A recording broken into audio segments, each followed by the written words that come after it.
readers and Sorry. all that we purchase the books of every reader, and they're part of the Boston Public Library system and available for to read from Jamaica Plain Ranch Library. And I'm very thrilled to welcome our readers. We have three wonderful readers: Gloria Mindock, Rodrigo Restrepo Montoya, and Christine Tierney. And I think we'll go ahead and hear from our first reader. Gloria Mindock is the editor of Cervena Varba Press. She's the author of Grief Touched the Sky at Night, which was winner of the International Impact Award. She's also the author of 5 other poetry collections. Her poems have been published and translated into 11 languages. She was the Poet Laureate of Somerville. Please wave a good welcome, fond welcome to Gloria. Thank you.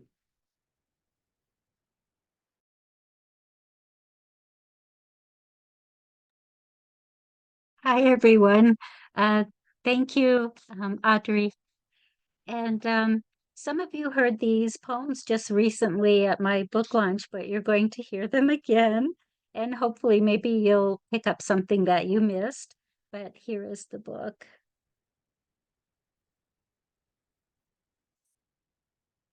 And the first poem is called First Day of War. I ran down 21 flights of stairs to find myself sitting under a tree, branches sheltering me from grief, the wind blowing it somewhere. The blindfold. Blindfold me so I don't see the damage, the dead bodies or blood on the ground. Wrap the blindfold tightly around my eyes so I don't see the Russian tanks. Puncture my ears so I don't hear the sirens that a missile is coming. Tie my hands together so I can't take a life. God would not want me to do this. Bind my legs so I won't run and flee from my home. Stop my heart from feeling loss, sadness, and grief before it overwhelms me. The soldiers are killing my family and friends, slitting their throats and burning them. I know this. Remove my blindfold, untie my hands, give me my hearing back, give me a weapon. This next poem is called Bandages, and it's inspired by 2 women who were on 60 Minutes, and they were prisoners of war. They both were from Ukraine. In a Russian prison, she could hear the cries of Ukrainian men being raped. She was pregnant. Her husband did not know. All she wanted was her baby to be born in Ukraine, speaking to her stomach, urging, "Wait, little one." In a prisoner exchange, her baby was born in Ukraine. Another woman, so brutalized, she was not sure she would live, yet she's ready to fight again. Still, she did not want to leave her home. Bombed out shell, dried blood in the dirt, wreckage like abstract art. A boot in the road filled with flowers. Someone mourning a life, mourning their life. In some villages, every heart stopped beating at once. Can a village survive supported by the beating hearts of only 2? Yet the women carry on in the footprints stretched out before them, walking the same path, breathing a different story for a free Ukraine.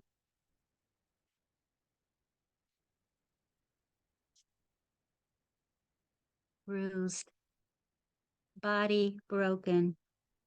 What is to become of us in this sweeping wind? Can missiles be blown away? A storm that stops corpses? My newborn is dead, crouched in a basement, no pill to kill the pain for me. My family in makeshift graves. At midnight, I hear my baby crying, but she is gone to where there is no sin. '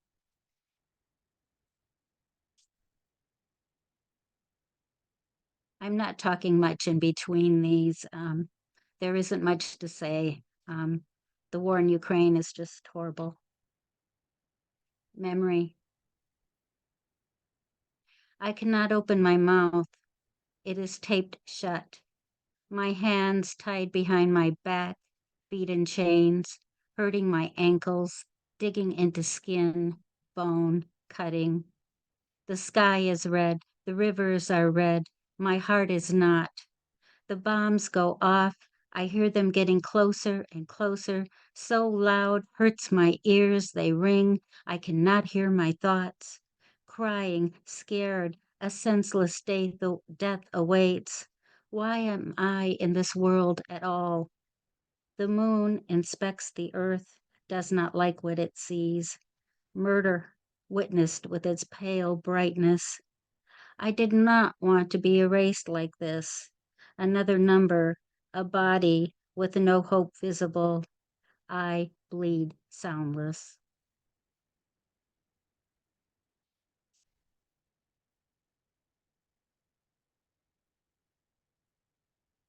Boots.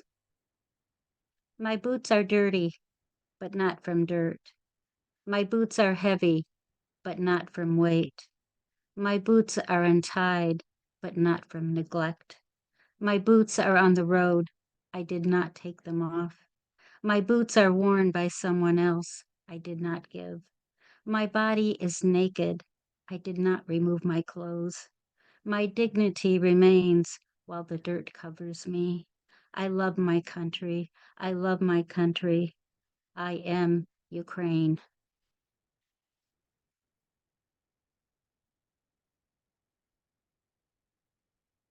On the news, we all heard a lot about Bucha and what the Russians did in that village. And this poem is called Bucha. A tragedy. The sky turned red, blood. The Russian soldiers fed. With force, with guns, a village now hostage. They rounded up who they could, pulling them out of their houses, hands tied behind backs. Screams, shots, rape, brutality, families watching their loved ones murdered. Horror. The world cries with the world cries with hearts broken, but does not help, sends weapons only, making victims of all of us. Souls of the deceased will never rest until freedom is achieved, the broken land rejoined. Standing with Ukraine, the color of your flags raised, blend in with the sky, sunflowers wilted, but soon will bloom, and evil is defeated. Buka, we love you.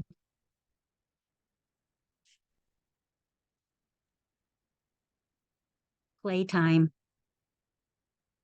Political parties will not end this war. People protest for a paradise, a place where there are no bullets ripping bodies apart. As a young girl, I see it all. It haunts me, an inheritance I have no choice over. Each night, before I go to sleep, I pray for quiet. I can never play with dolls. My childhood is soaked with blood. The stains are what I play with, swirling the red to make stick figures, pretending it's my parents to take care of me. Today, I put on the prettiest dress I have, wait for this camouflage to take me elsewhere.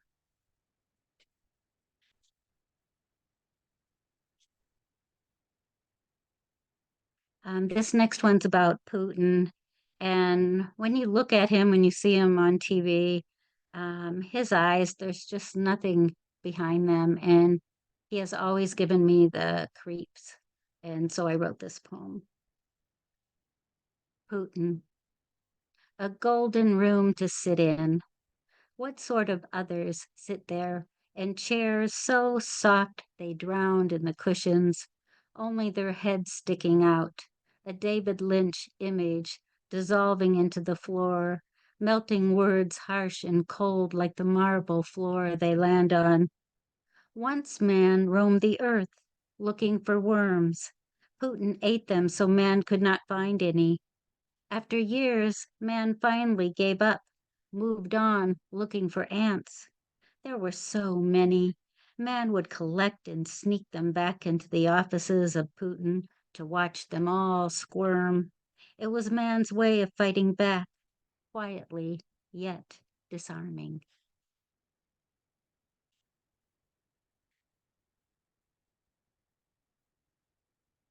Ukraine has many cornfields and wild horses.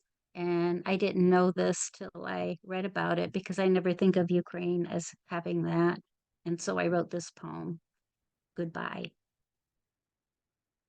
I always liked getting lost in cornfields. You never could find me.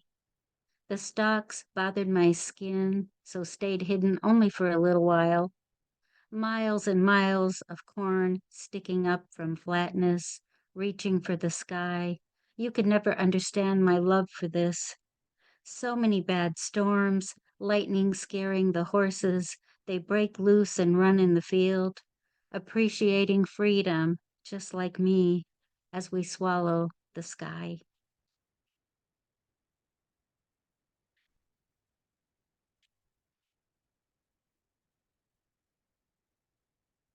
Perfection.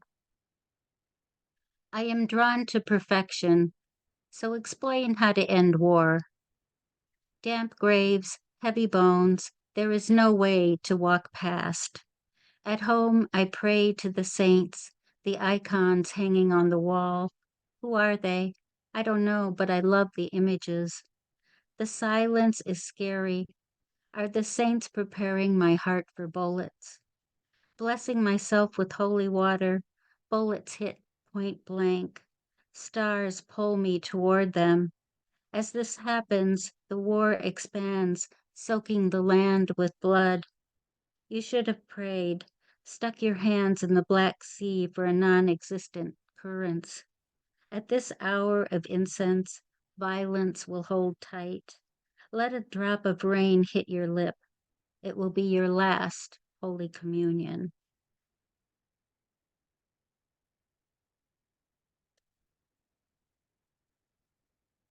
This next poem was nominated for a pushcart from my publisher, Ami K.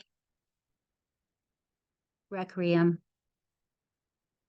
In this city, we all get struck by cars, body parts flying, unable to reconnect, no thoughts of tomorrow. Pardon this amen. Each time you see me, the color I wear is black. Consequences of embracing life. My descent into the unknown is a daily event. Death confronts me at every turn. Ignoring it is what I do. I try to be normal, but spend my time hiding in everyone's breath.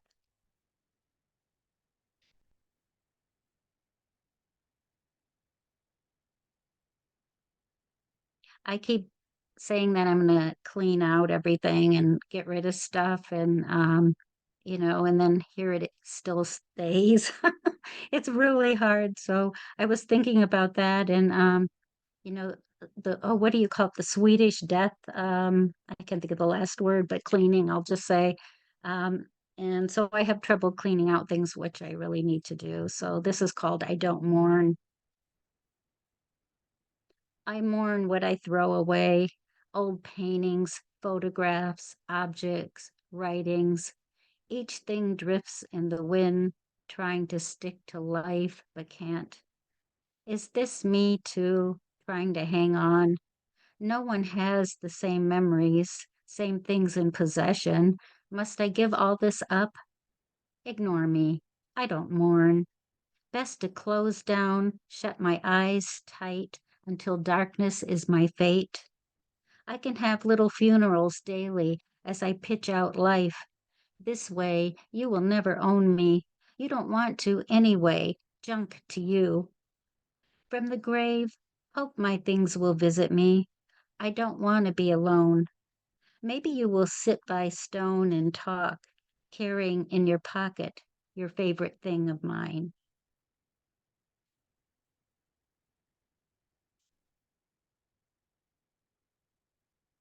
Dreams.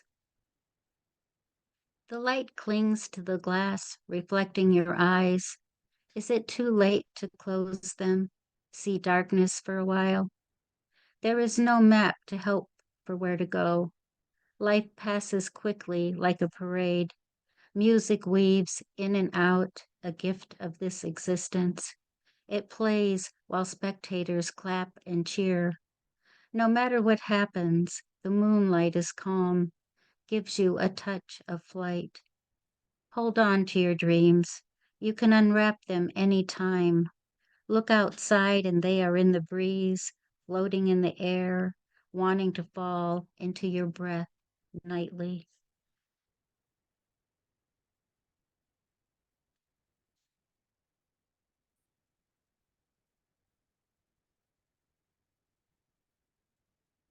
My last moments.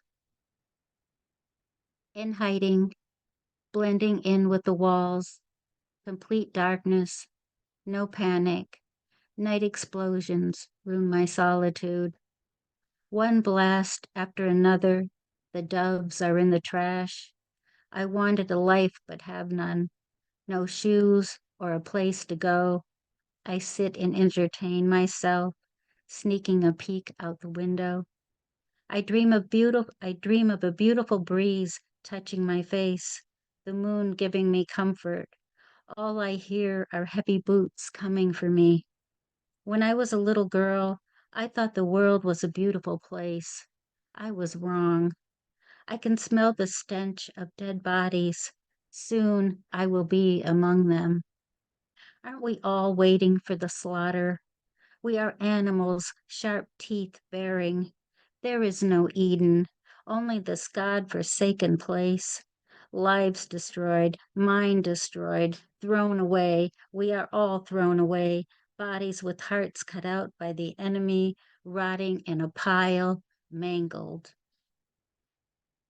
And I'm going to close with a poem called Stone.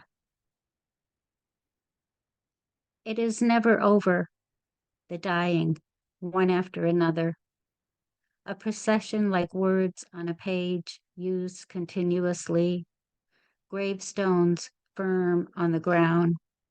It is the only time you can be secure. Take a stance on the ground. The weeds will no longer make you itch. Your heart will not bleed from sadness. Belongings all gone, taking shelter somewhere. The people you know will be soon gone, if not already. Take comfort, like me. There will always be chaos, no matter where you are. But once in the coffin, rest. Roots reach for the dirt, bones grab for texture, an object only collected on earth, trying to find a place among stones. Once again, you want to be heard. You want to be remembered each time the wind hits the face of the living. Thank you very much.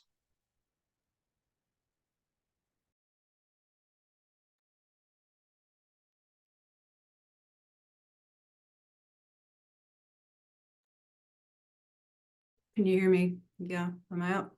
Yep.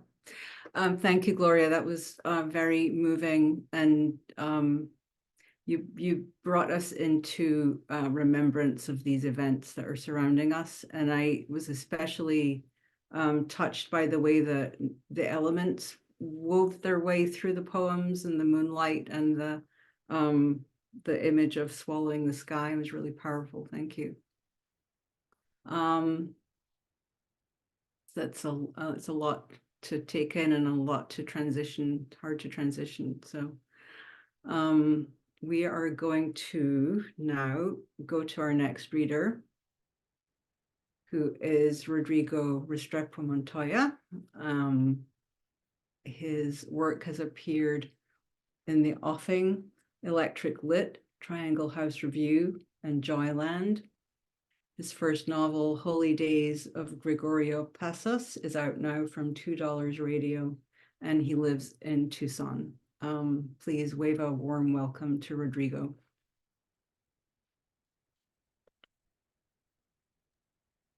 Hey everybody, thank you so much for having me. Gloria, thank you so much for reading your poems and for writing your poems. and for sharing them with us. Can everybody hear me okay? Please feel free to interrupt me and tell me if it's not so good. I'll try to speak up. Cool. I'll be extra loud. It means it's especially meaningful for me to be invited here to read. My parents, when they immigrated to the United States from Colombia in the 1980s, they immigrated to Boston, and they lived there for 10 years. I was born there, lived there for less than a year, but still the city is very special to me and to us. So again, just very happy to be here. I'm going to be reading from this book here. It's my novel, my first novel, The Holy Days of Gregorio Paso. And I'll tell you a little bit about it before I get going. Basically, it's centered around a young narrator who's recovering from a soccer injury. And he's recalling and reliving a time in his life that was very important. During that time, his parents were getting divorced, his sister was estranged, and his uncle was on the verge of dying. He had a terminal illness, and his parents essentially assigned him to live and take care of his uncle in his last months. So I'll be reading a few chapters from this book with those characters. A note on that, he does have a black cat, Nico does, he's the uncle, named Tuesday. So if you hear the name Tuesday, just know that that's a cat. A bit of a strange name, but it may be helpful. So with that, again, feel free to let me know if I'm not loud enough or anything is confusing. And I'll read 3 short chapters here from the novel, from the middle of the novel, just so you know. Ends of games. Colombia had been the pre-tournament favorite for the 1994 FIFA World Cup. They played beautifully throughout the qualification stage, defeating the Argentinian national team in Buenos Aires by a score of 5-0. Argentina were the defending Copa America champions and had not lost on their home soil in over 6 years. After the final whistle, the stadium, including Diego Maradona, gave the Colombian team a standing ovation.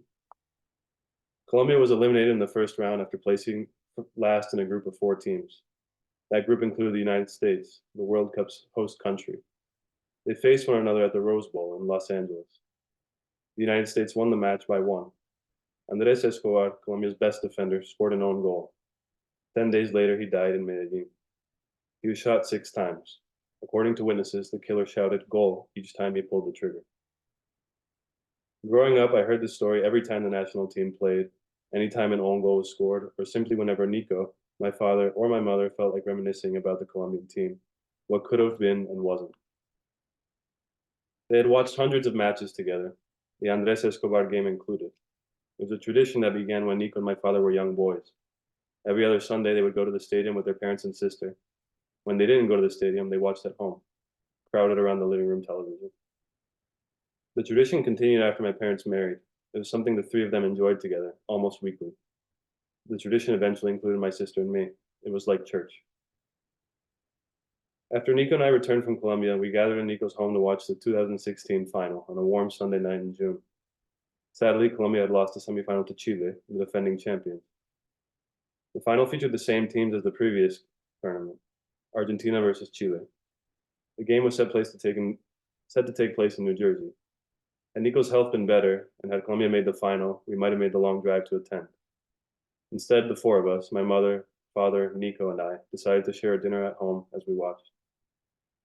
That Sunday morning, my mother called Nico and asked him what he'd most like to eat. I heard him tell my mother that whatever she wanted, or whatever was easiest, was more than fine. I heard her insist through the phone. Nico laughed, then answered honestly. Arepas would be great, he said. Some white cheese, some avocado, some eggs. My mother asked what he'd like to drink. Orange juice, he said, fresh orange juice. My parents arrived an hour before the game, around 7. My father carried frozen arepas in one hand and a fifth of rum in the other. My mother held a bag of fresh oranges, a juicer, and a grocery bag with every other ingredient Nico had requested. They told Nico not to stand and instead hugged him where he sat, on the couch in front of the television. My mother kissed him warmly. My father hugged him carefully so as not to hurt him. My parents and I stood awkwardly in the living room as the pre-game show played in the background. Nico broke the silence. He tried and failed to contain a laugh. Okay, he said, everyone get to work. The game itself wasn't memorable. Neither team played well. There was a lot of complaining, gamesmanship, and time wasting. One player from each team received a red card. The match ended scoreless despite 2 periods of extra time. All in all, it was a blur. What I remember clearly was how the four of us sat in the living room. My mother on the couch with Nico, my father in a chair by the window, smoking, and I cross-legged on the carpet. The arepas were excellent. The orange juice was even better. My father poured rum into his cup and offered to pour some into everybody else's as well. Nico and my mother declined. My mother rarely, if ever, drank. Nico didn't feel well. I accepted. The final, it turned out, would be decided by penalties. While we waited for them to begin, we talked about the cruelty of it all, how 1 or 2 players' misses would follow them for the rest of their lives. In many cases, even great players were best remembered for their mistakes. Even still, field players are remembered far more often than the goalkeepers. Not one of us mentioned them at all. I think back on the conversation as I lie on Ramona's couch, the curtains drawn to keep the light out. My head weighs more than the rest of me. Goalkeepers are, at best, secondary to the plot. They are supposed to fail. Failure is their job. The best players always miss, Nico said. Is that true, I asked. Not always, my father said. Bad players miss too, but it's true that great players miss often. Baggio, the best player in the world at the time, cost Italy the World Cup final in 1994. He sent his penalty kick to the moon. I remember that one, my mother said. Brazil won. Platini and Zico in 1986, Nico said. My father answered. John Terry in 2008, team captain. If he'd made it, they would have won the Champions League. He slipped and sent his shot wide. Speaking of Champions League, Riquelme in 2006, Nico said. Messi and Robin in 2012. Who was it that missed 3 in one game? My mother asked. Nico and my father laughed. They answered at the same time. Martin Palermo. I asked Nico and my father if they'd ever taken penalties before, if they'd ever missed. I didn't ask my mother because she never played soccer or any other sport. Her lowest grade in high school was physical education, her only bad one. My father was the first to answer. He put out a cigarette as he began speaking. I took 2. I remember them like they happened yesterday. One was in a high school tournament, the other in university. I missed in high school. I sent it over the crossbar, way over. We lost because of me. I wanted the ground to eat me. I had nightmares about it here and there for years. I dreamed of that miss until I scored the penalty in university. He took a long sip from his drink. He laughed. I didn't feel happiness. What I felt was relief. I remember that game, Nico said. Which one? My father asked. When you missed, Nico said. I was there. You cried on the bus ride home. A tear or two, no more than 3, but I noticed. It's true, my father said. Do you remember what you said to me? No, Nico said. You said I would have missed too. My father lit another cigarette. My mother leaned over, asking him for a drag. Nico, she said, did you ever take a penalty? Nico shook his head. Why not? I asked. I was too scared, he said. Chile's best player, Arturo Vidal, missed the first penalty of the shootout. Argentina's Lionel Messi, the best player in the world, missed the second. According to my father, he was the best player he'd ever seen. Nico preferred Diego Maradona. Messi was on the verge of tears throughout the rest of the penalties. Everyone else was able to convert, except for another Argentinian player, Biglia, who had his penalty saved by Claudio Bravo.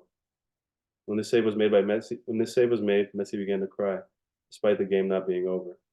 When they finally lost, he began to sob, openly. Coaches consoled him, teammates consoled him, the Chilean players did so as well. He continued sobbing. We were mostly quiet as we watched. Several times my mom muttered the same phrase she always did during penalties. They're not fair. All the focus falls on the players who fail to score. It's as if the goalkeeper doesn't exist. The cruelest part, I believe, is that even when a goalkeeper makes a save, it's the shooter who has missed. Messi retired from the national team after that match. He said he'd tried everything. They'd reached 4 major finals in a row and lost each one. I helped my mother tidy up the kitchen as the night approached its ending. My father was in his chair by the window, smoking and looking at his phone. The post-game show murmured on the television. Suddenly, Nico spoke loudly. Mom, he said. He pointed to the corner of the living room. I looked at my father, who looked at my mother, who was looking at me. Nico, I said. I was going to tell him he was imagining things when my mother put a finger to her lips. She shook her head. Nico gestured to my father. Look, it's our mom. My father looked to the corner and nodded. What's she saying? She's asking if we need anything. What do you need? My father asked. Milk, Nico said. Warm milk. My mother filled a glass of milk and placed it in the microwave. She pulled it out before the machine could beep and added a straw. She brought it to Nico. He looked up at her and held out his arms. Nothing else got said. We watched Nico as he drank the milk. He held the glass the way a child holds their bottle. Something in him changed late that night for the better. He was relieved. My parents both gave Nico warm, loving goodbyes. My father was fighting back tears. My father, too. They kissed his face and his head. My father pressed Nico to his chest. From where I stood, I could see Nico's hand squeezing my father's back, making a fist with his shirt. Their car's headlights stayed on in the driveway for some time. 10, maybe 20 minutes passed before I went to check on them, before I went to see if everything was okay. Through the windshield, I saw them. My mother crying in the driver's seat, my father sobbing in her lap. Nico dies. Nico lasted most of the summer. When things were good, the time passed quickly. We watched game shows, talk shows, and soccer. We did crosswords. We barbecued with my parents and sat on the lawn. We built fires. We made candles. We drank coffee, and we drank rum. One night, I asked Nico if he would have done anything differently with his life. Nico thought about the question for a good minute until a grin spread across his face. He nodded. Yes, I would have worked harder, rigorously, every day. I never laughed so hard. Nico laughed softly, as hard as he could. Toward the end, what Nico did most was sleep. He was more asleep than awake. This was for the best. When he could no longer walk, I would carry what was left of him to the bathroom. Every few days, I would bathe him, in bed. When I did, he would pretend to sleep. Soon after, he stopped eating. He could barely breathe. I remember wetting his lips at our Sunday lunch so they would stop bleeding. My parents couldn't help but weep. Nico tried to speak. Once he gave up trying, he closed his eyes and turned his head. A week before he died, Nico asked me to promise him I wouldn't hold a formal funeral. When I'd asked him if he'd like to be taken to the taxidermist, he laughed and said he'd changed his mind. Dig me a hole and plant me an orchid, he said. I watched Nico's ribs rise and fall with each breath. You want to take anything with you? I asked. Tuesday, Nico said. And what about the rest? Nico smiled. All proceeds go to the living. It happened in August on a Saturday. I'd gone out to get groceries for Sunday lunch. I came back with a few pounds of lamb, some vegetables, and limes for rum. When I came home, Nico had stopped breathing. Nico finally had gone home. I called my parents and told them I'd found Nico dead in his sleep. While I waited for them to arrive, I read the letter that Nico had left me. Nico's letter. Gregorio, we were both born in the fall. I in the rainy October of Medellin, you in the North American November, the month when the leaves turn and die, only to be raked into piles and burned. Fall is not my favorite season. For me, it is second to spring. As an infant, you seldom cried. You were born, it seemed, remarkably civil. As a child, you rarely spoke. Excuse me. With each passing year, your parents grew more concerned. They asked themselves what would happen to you if you didn't learn to speak freely. The answer, we concluded, was nothing. We agreed that there were worse outcomes for a person, much, much worse. I've been told, no different as a child. Like you, I spoke very little. When prompted by my parents, my brother and sister, I answered with as few words as possible. I was like many children, afflicted with a nervousness that would only begin to subside years later with the help of some substance, in my case, liquor and all the cigarettes I could smoke. What I didn't realize until I was much older was that my nerves had less to do with my fear of being noticed and more to do with my disdain for the relentless protagonism of others. I'm writing to you from the kitchen table. You are asleep in your room on your back with your hands clenched at your sides. The expression on your face is one of distress. In a few hours, you will wake up and head straight to the kitchen sink, where you will chug a pint of water from the faucet. When I ask how you slept, you will say you slept well. Perhaps you're the type who lives harsh dreams and forgets all about them upon waking. It's possible you don't remember your dreams at all. Lately, I've slept very little. When I manage to sleep, it's brief. Each time I wake up, I'm more tired than before. I wake up on my side, with my knees tucked into my chest and my head curled inward. I haven't slept this way since I was young. The crickets sang loud into the night. The birds sang early. All summer they sing. All my life they sang. These days I believe they're singing for me. This is the last letter I'll ever write, the fourth I've written this week. The first was for your beloved mother. For her I recalled some of our better memories, the births of you and your sister, the many Christmases, the occasional trips to the city and the coast. I thanked her for all the ways in which she loved me, as a sister, as a friend. She's the first person we all went to with news, be it great or terrible. Her marriage to your father is over, sure, but I insist that it wasn't a failure. They got very far together. If there's anything I want for your mother now, it's for her to live her life and worry about herself. Choose to choose, I wrote. For now, she's choosing to return to Colombia, to her mother and sister, for the many debts she feels she owes. How lucky they are to have her, how lucky we were too. I can't say I offered your father any advice, really. The only decision I may have asked your father to make was to get a dog or two. He always preferred dogs. As children, we had joined the company of 7. Your father took more care of them than any of us. He fed them, played with them, bathed them. I wrote to your father, your next life should look a little like your first. The truth is your father will soon be the only one of my family left alive. He will be alone with all our family's memories and all of our ghosts. Who better to share that solitude with than a good dog that never leaves? I was very honest with your sister, more honest with her than ever. She has always been especially good at not hearing things she didn't want to hear. Just as I was incredible at keeping my thoughts to myself, I could have helped her. I could have helped her more, I should say. What I wrote to her was relatively simple. Like her, I was the first to leave home. Also, like her, I enjoy my drinks. In my letter to her, I summarized the matter as easily as I could. I wrote, the less you drink, the more control you'll have over your life. I communicated one more thing, a message I believe to be far more important than the others. I demanded she understand that she's not alone in the world. This I've said before, Gregorio. There's only one kind of letter, a love letter. To really write one, you must be sorry. In each of these 4 letters, I'm sorry for the same reason. I'm sorry I couldn't tell you all what I've written sooner. I'm sorry I didn't speak when I should have.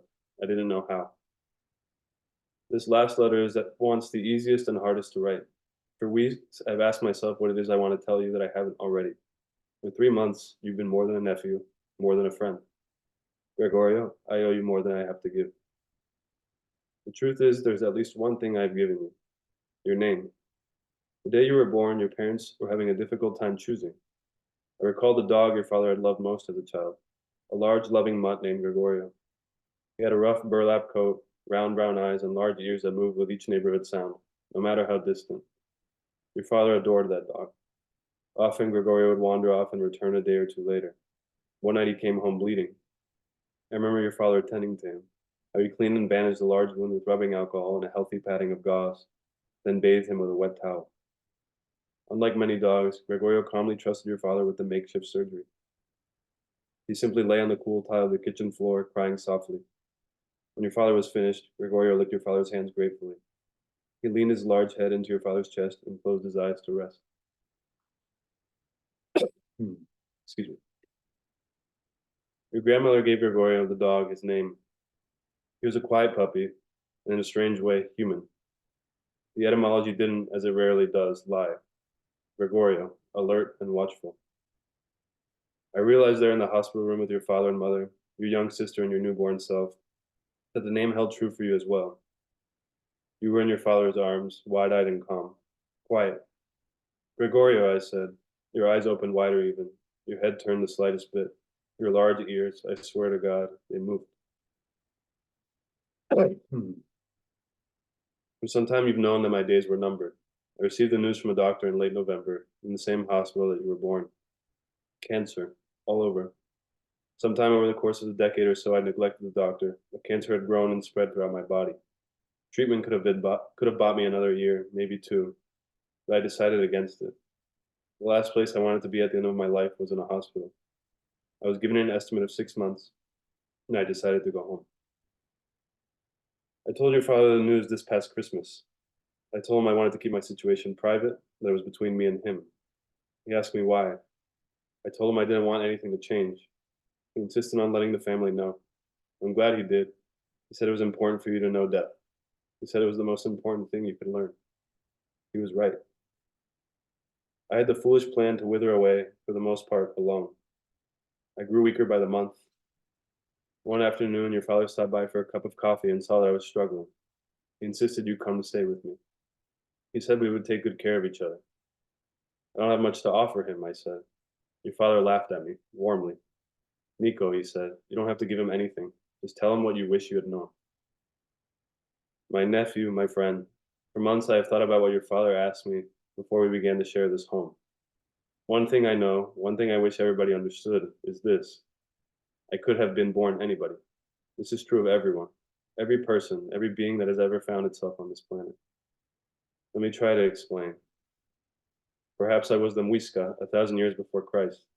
Perhaps I mined salt in what is now Bogota. I may have carried a golden knife. If I could choose, I would like to have been the one who built the raft made of gold, before our gold was mined.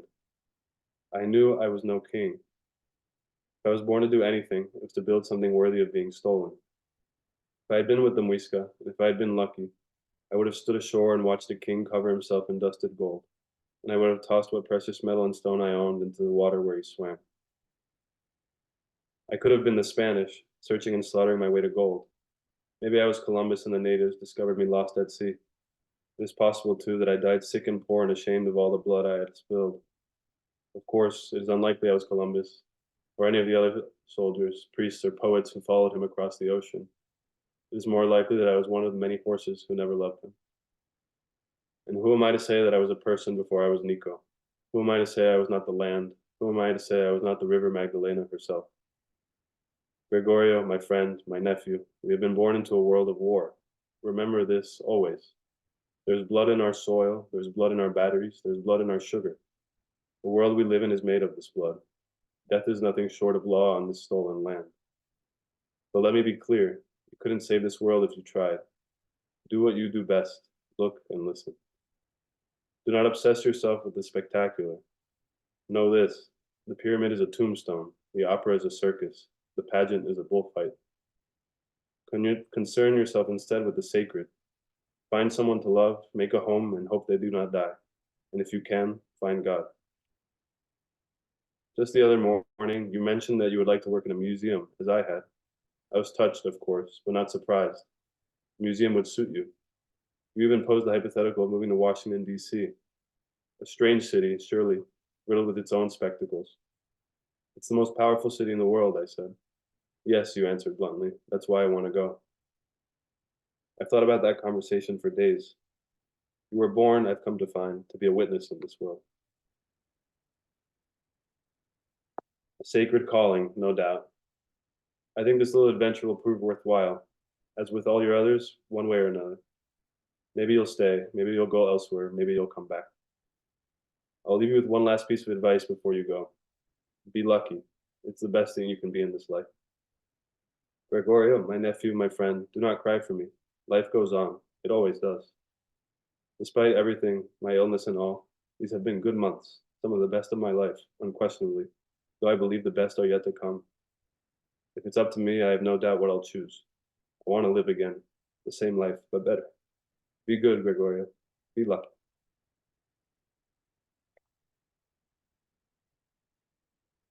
Thank you.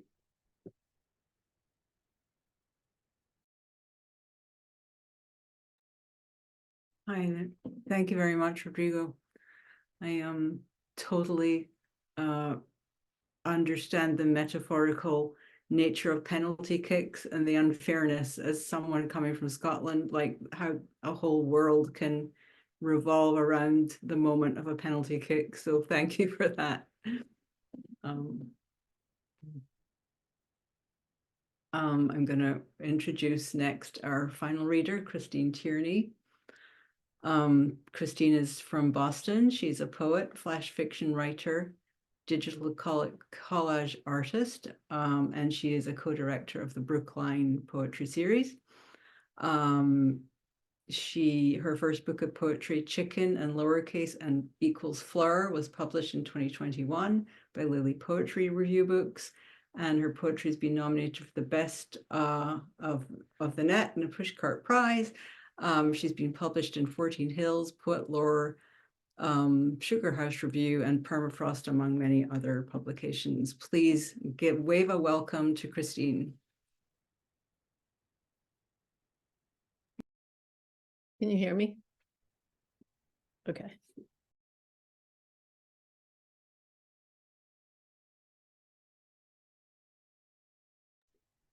Can you hear me now? Yes, okay. I want to first thank everybody from Chapter and Verse for inviting me to read, Dorothy and David and Audrey and Valerie. I thank you very much. And I also want to thank Gloria and Rodrigo for sublime readings. I'm very happy to be alongside you for this reading. I also just want to give a little special shout out to my two aunts from Arkansas who are here, and they are, I'm going to get choked up. They are my first family members other than my husband to attend any of my readings. So this is very special to me. So I am going to read mostly new work, and I have a couple of poems from my book, Chicken plus lowercase equals Fleur, and I'm going to start with a new one. This is called That Outline of a Deer. That outline of a deer.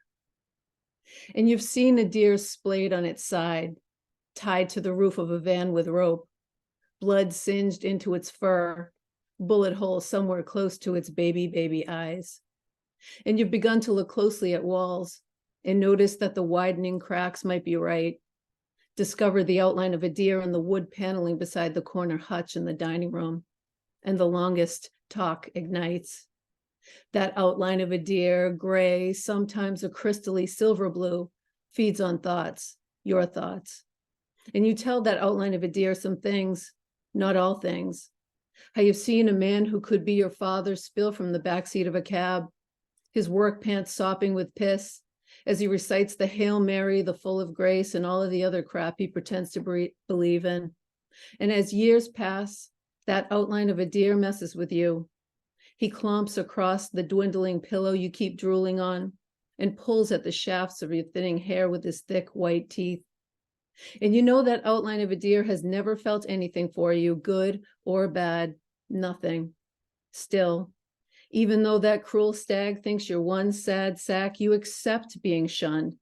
Balance your world on his I don't give a shite about you attention.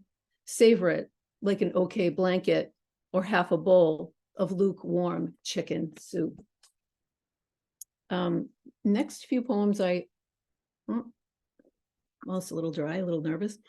The next few poems are from my book, Chicken plus lowercase equals Fleur. And the only thing that you need to know is that lowercase is the name of a girl, a character in the book. And so if that pops up, she's also known as Elsie. So either Elsie or lowercase.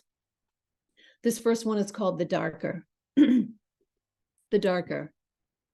She could tell you a thing or two about feeling like there are no feelings, about summertime and dandelions, about weeds that she called poppies, weeds that she called space suds that sprung up all over a father's patchy lawn.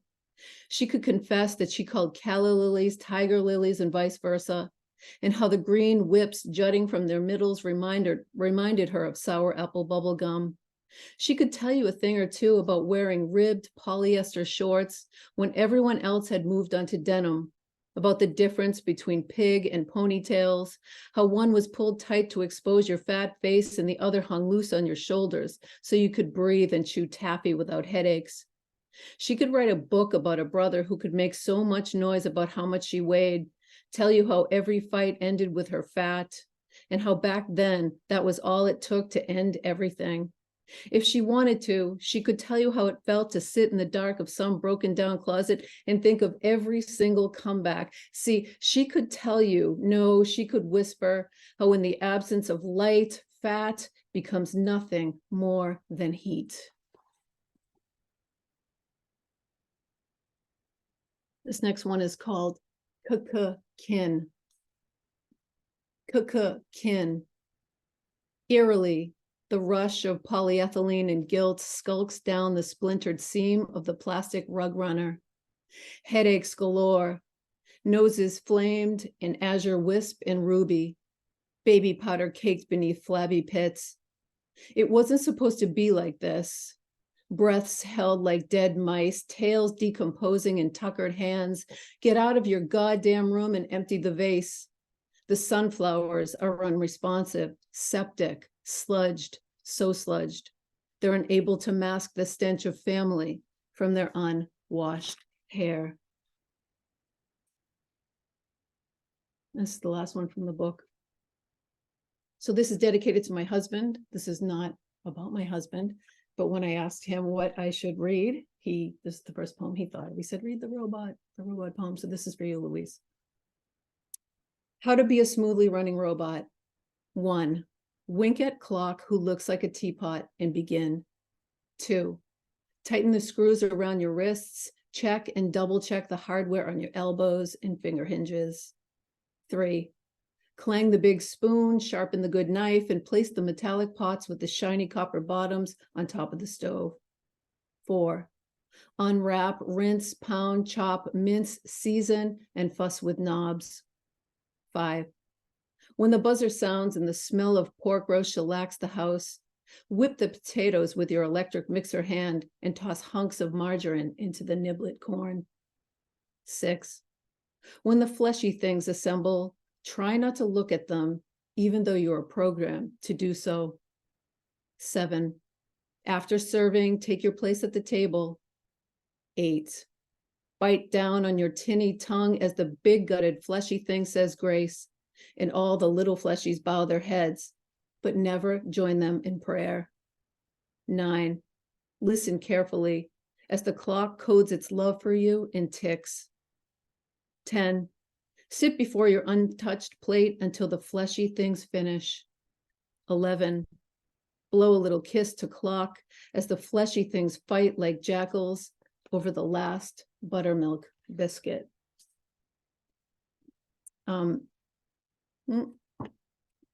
These next couple of poems are about my mother. My mother is in long-term care. She was recently placed, and she has end-stage dementia. And I've been thinking a lot about my relationship with her and just my part.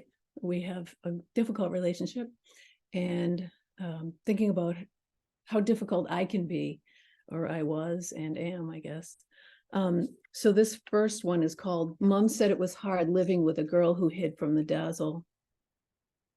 Mom said it was hard living with a girl who hid from the dazzle. She wasn't wrong. She said, you are the dark and everyone knows it. And they did. She said, all the bright clothes, Holly Hobby barrettes won't save you either. What's left in the dark becomes the dark. How can it not? It wasn't my fault. It wasn't her fault either. She sat me down on a far too bitty blue rocking chair, peeling and splintered. Rock, she said. And if you need me, you're gonna have to find your way to the party of dazzle. I never went looking, but I heard from a cousin or a strand of silly string that there was line dancing at the party of dazzle, and I knew I'd twist my podgy ankle trying to keep up. Mom led them, snapped her bubbly fingers to the hustle, her foxy coffee brown polyester bell-bottoms exuberant. She said, just try, just try. Put on that adorable sundress I made you for Nona's cookout.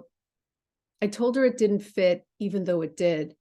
I told her it was too cold for a sundress, even though it wasn't. I told her I loved those spaghetti straps when the thought of bearing my flabbo upper arms made me woozy. She said, I think you're afraid of your own skin. She was right. You know, she said, I spent more than I should have on the pattern for that dress. And she did. She really did. This is called, I heard that Sandy unzipped. I heard that Sandy unzipped her face right when she got to Ma's, hung it on the elephant coat hook with the messed up zirconia eyes in Ma's baby blue vestibule. I heard Sandy's unzipped face hung wildly on that Packy's cracked trunk, hissing and jerking, huffing and steaming, even though Sandy had warned her unzipped face, fists high and shaking, not to make a frickin' peep while she sat with Ma on the mohair sofa and pretended to forgive her. I heard Sandy's unzipped face grouched as Ma's baggy jowls fought with her dementia brain to say what Sandy had traveled so far to hear. Daughter, sorry, love. Barely those words, not those words, words replaced with muzzy giggles. Maybe Sandy forgets how Ma used to stash her in the bread box so Dad wouldn't swear at her, brush the crumbs from her shiny hair. But Sandy was always mad She kicked the dryer for shrinking her pinafores and scolded that poor Elaine doll for blinking. I heard that Sandy described Ma's attempt at conversation as gargled, and I said to the person who told me, how witty of Sandy to use such a crafty word, even though I knew she meant to say garbled or something less clever. It's hard to see someone altered. Ma had spunk. Ma was vibrant. Now her eyes seem to be melting away like a hunk of chocolate in the microwave, and her hair is greasy and just not parted right. I heard Sandy's unzipped face had a full-on hissy that day she visited Ma. It wriggled free from the hook in the vestibule, plunked its angry little puss down on the sofa, and wailed like a herd of tantruming elephants. So right now I'm going to change gears, and I am going to read a couple of poems, pieces. They are, I guess, thoughts and ideas and emotions that are addressed to, I don't want to call them letters because they're not full letters. This is a manuscript I've been working on for like 100 years that I just can't seem to finish. But they're all addressed to the lead singer of the band The Cure, and his name is Robert Smith. And these all have to do with I had a kidney transplant in 2017. And so these are my thoughts and feelings that were happening before my transplant. Dear Robert Smith, I'm obsessed with the word slouch. What is it that draws me to slouches? Is it the ch sound? Is it the ouch sound? Probably the latter. Is it okay to pretend you were a slouch, innocuous and slightly leaning? Dear Robert Smith, I found out on the day I was thick, wet heat. I found out on the day I tussled through the weeds and morphed into sunflower. The day the teal from my doctor's eyes pooled in my ridges and I stared up at nibbled sky. The day I smelled good, like lemon cake. Dear Robert Smith, what do you say or do when a friend calls you and says, today on the train ride home from the farmer's market, I tried to think of someone who was worse off than me and I thought of you. Dear Robert Smith, during one of my morning sob sessions, the nutso lady from across the street knocked on my door and asked me for a stamp. She said she needed a stamp because she was sending an urgent letter to her ex, demanding he pay child support or she's going to drag his ass into court. When I gave her the stamp, she told me I'm the only person she could think of who might actually have a spare stamp. And when I pulled an entire book of stamps out of my wallet, she acted as if I just pulled a rabbit out of my asshole. Dear Robert Smith, the Bionic Woman was the coolest. I never missed an episode. If Dr. Rudy Wells created a bionic kidney for me, maybe I'd have the power to purify the shit out of dirty old blood. Dear Robert Smith, I bought a magic 8-ball at Target. I walked around Target asking it questions like, will I live until I'm at least 55? And will the immunosuppressants give me fucking cancer? The answers were not good. The best being, ask again later. So I shook that piece of crap 100 times until it finally hissed, cannot predict now. When I got home from Target, I insisted my husband ask the magic 8-ball a question. And without much thought, he said, will it be nice out tomorrow? Shit, I really have to get back into meditation, I said jokingly. And the magic 8-ball happily replied, yes, definitely. Dear Robert Smith, what do you say or do when Susie McFull of shit yells across a crowded room at work, I want you to know that I would gladly give you one of my kidneys, but I'm just so busy. And that's it for the Robert Smiths. And I am going to close with this. So this is pretty brand new for me. And it is different from the other kidney poems. This is when I actually had my transplant. And it is based on 13 ways of looking at a blackbird loosely. Not quite 13 ways of looking at my kidney transplant. 1. On the bumpy helicopter ride from Colorado to Boston, my soon-to-be kidney kept obediently still as her arteries yattered. 2. They say most soon-to-be kidneys are carefully removed from their pulpy flesh beds and then placed in a cooler brimming with ice. 3. I let the image of my shivering soon-to-be kidney slip from my mind as a wispy blood-specked tissue settled upon the toe of my nurse's magenta clog as she tried to capture my skittering vein. 4. Anonymous kidney donor and kidney recipient are one, even if they never exchange a glance, share a celebratory meal, pose together in a photo proudly shared on Instagram, or compare scars. 5.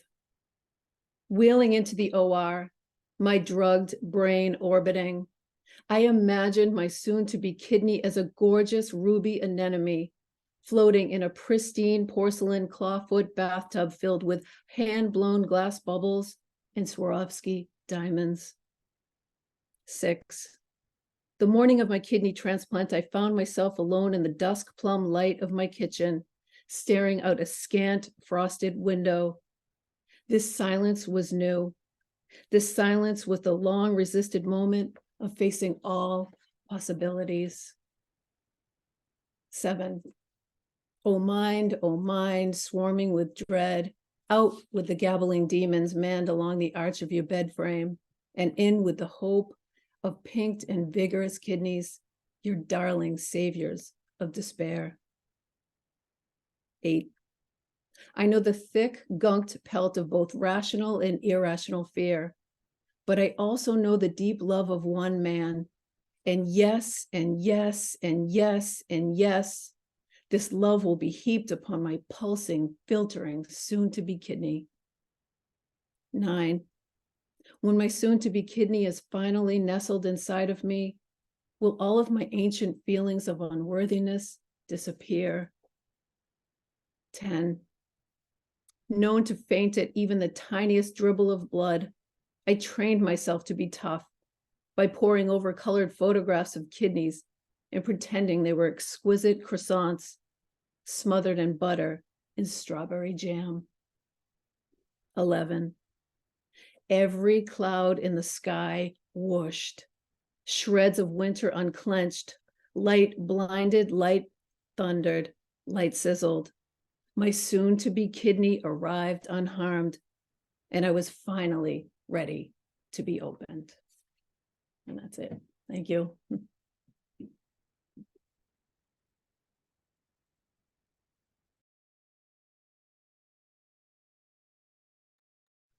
Thank you, Christine. That was wonderful. That sense of our gratitude for our organs was so vivid, and that last poem just really made that experience alive. Thank you. I guess we have time to chat now. We're soon to be unmuted by Valerie again, and let's give a final round of applause for all our readers tonight. Wonderful reading. And please feel free to hang around and ask questions, buy books, talk to each other, talk to the readers, thank them. Christine, I cannot believe I'm just so busy. That was unbelievable. Thank true. you for being so real. Thank you. I also want to say, I think we've maybe left the era where children were dressed in clothes made by their parents, but that there's a whole realm of amazing stuff that happens when you're knitted or into garments by your mother. It's just crazy. Thank you for that.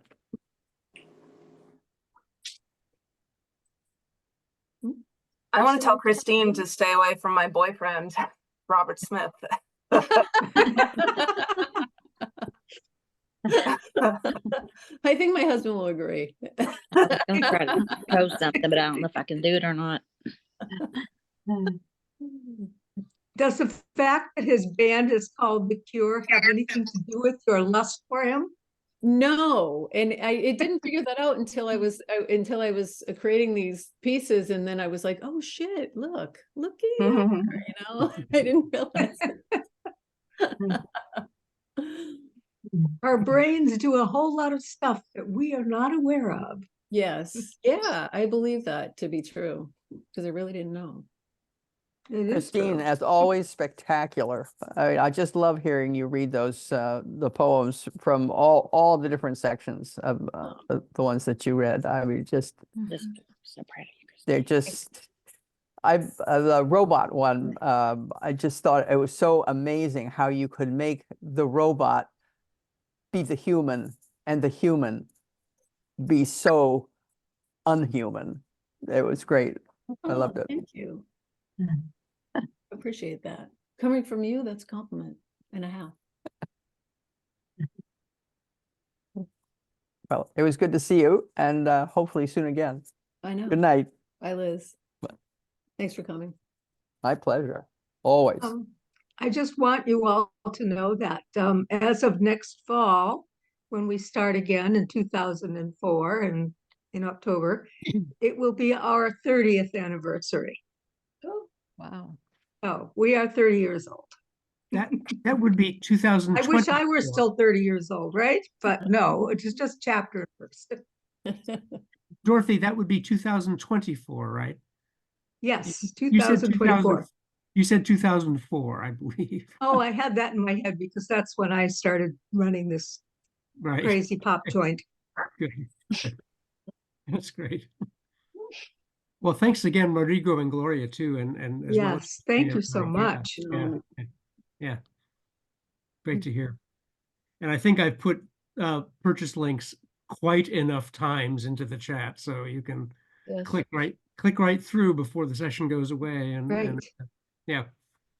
I don't know much about what we call soccer here in this country, in the US, but you made me understand the emotions that were involved in these games, which I think is a real something that's hard to do, and you accomplished it. Thank you, Dorothy. I'm glad. It is, Yeah. they say that soccer is a religion, and some of, not from my family, it was a tradition, but it Mhm. really is a religion for a lot of people. Oh, I know. I'm well aware of that part. I know. And legitimately not unlike one when you have so many thousands and millions of people focused on a single point. It's really intense. Mhm. Yes. I'm from Scotland, so I hear what you're saying. Yeah. Another, You've lived it. so yeah, lived it. Gloria, thank you so much for your work on Ukraine. Lately, it's been overshadowed, and that's bothered me a lot because it's still going on, and we must Yes, it's going on its second it. year. And we must not forget about it. So thank you so much.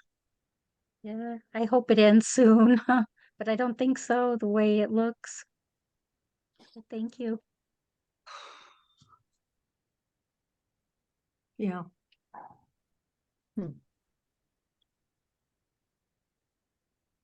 So Christine, I'm going to be thinking of that Robert Smith poem for a while. I love The That was Cure. They're like wonderful. my favorite. That was just great. Aw. So Yes, I think I forget who everybody's in love with said Robert. it on Audrey, did you say it? Or about her last poem or the kitty, I'm too busy, something like that. That killed me. Yeah, right. I'm too busy. How could you Yeah. be too busy? If you're too busy, just shut your fucking mouth. Oh, Dorothy, I really like you.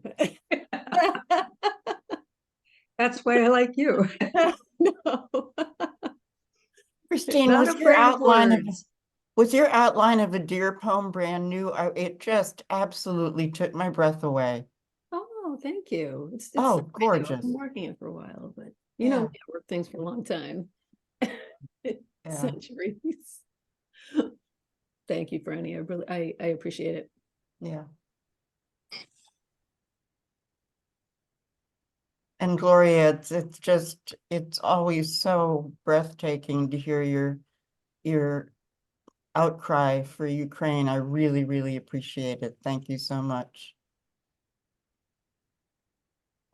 Yes. Agreed. When did your book come out? It just came out?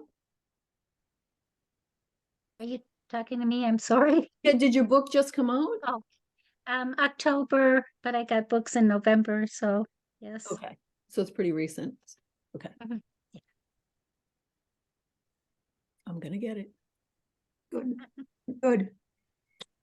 I think you Supper could take us out, Audrey. Yes, it's been wonderful. Thank you all. And I think we're leaving. Good night, everyone. Thank you. Well, good night. Thank you. Night. Thank you for coming. Great. Thanks to you Everybody. all. Thank you. Thank Bye. night. Thanks, everyone.